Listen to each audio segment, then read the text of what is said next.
Après Jérusalem, le sanctuaire de Saïnaya, Notre-Dame en syriaque, perché au sommet d'une colline, à 30 km de Damas, la capitale syrienne, est sans doute le sanctuaire chrétien le plus visité au Moyen-Orient.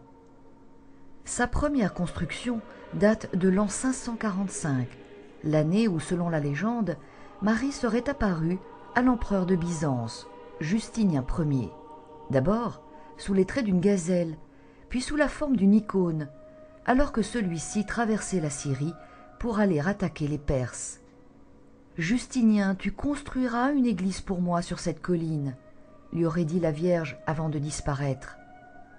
La légende raconte que la Vierge serait apparue une seconde fois sous les traits d'une gazelle pour aider les architectes à dessiner les plans que l'empereur leur avait aussitôt commandés et qui ont donc été utilisés pour la construction de l'église primitive.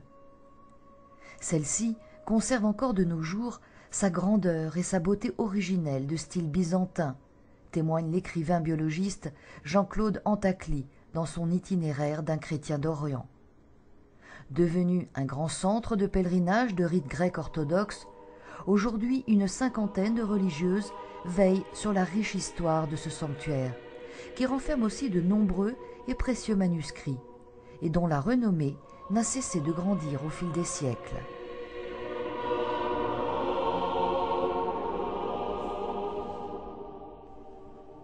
La Chagoura, c'est le nom qui est donné à l'image de Marie qui se trouve à l'intérieur.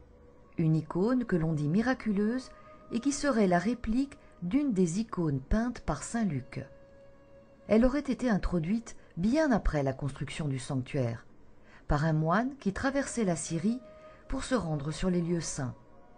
Chargé par le monastère de lui ramener de Jérusalem une précieuse icône de Marie, il avait mené à bien sa mission, mais non sans mal, échappant tout au long de son voyage à de nombreux périls.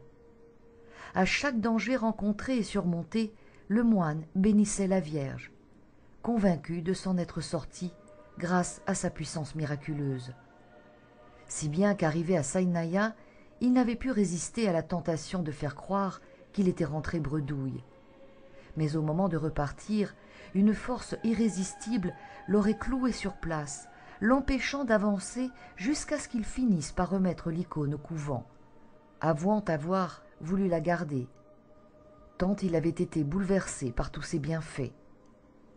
Protégée par une petite grille métallique à l'intérieur d'une chapelle ronde, cette petite icône de métal représente la Vierge Marie et l'enfant Jésus. Pèlerins et visiteurs sont invités à se déchausser avant d'entrer. Un grand silence et une grande paix les accueillent. À l'intérieur de la chapelle règne en effet une très forte atmosphère mystique qu'accentuent les cierges, les ors et les icônes qui la ornent. Hommes et femmes, agenouillés devant l'icône sacrée, hument l'air dans l'espoir de sentir ce parfum si agréable et si envoûtant qui, leur a-t-on dit, se dégage de temps à autre de l'icône.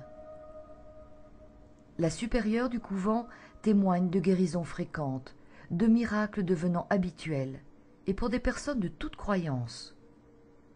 Chaque année, le 8 septembre, fête de la Nativité de la Vierge, le sanctuaire attire des dizaines de milliers de pèlerins, chrétiens et musulmans.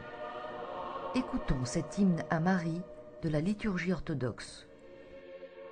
Secours infaillible des chrétiens, intercession perpétuelle auprès du Créateur. Ne méprise pas les voix suppliantes des pécheurs, mais presse-toi, dans ta bonté, de nous secourir, nous qui, avec confiance, te prions. Hâte-toi d'intercéder, presse-toi de supplier, ô Mère de Dieu, veille inlassablement sur tous ceux qui t'honorent.